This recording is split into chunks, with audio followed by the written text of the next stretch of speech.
Vous avez vu comment le match s'est déroulé. On a joué les prolongations et le Sénégal a gagné par 1-0. Ça, c'est une affaire classée.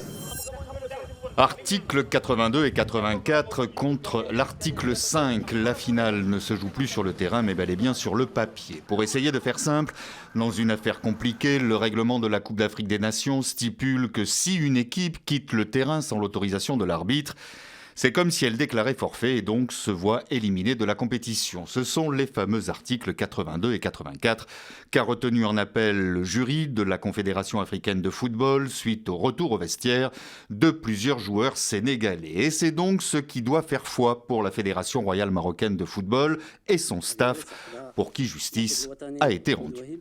Avant d'annoncer la liste, je voudrais quand même d'abord féliciter tous les Marocains, le staff, les joueurs, la fédération pour la bonne nouvelle qu'on a apprise il y a 2 jours, qui est méritée.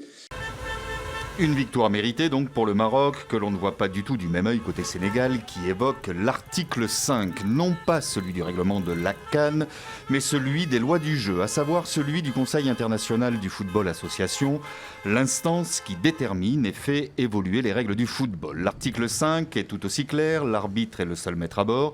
Ces décisions sont définitives et irrévocables, aucune instance ne peut revenir dessus. Pour le staff sénégalais, inutile d'aller plus loin, l'arbitre a laissé jouer la rencontre jusqu'au bout, il est hors de question de rendre le titre. Vous avez vu comment le match s'est déroulé. Moi, je ne vais pas revenir sur des détails. Il y a eu un penalty qui a été tiré et raté. Le match a pris fin.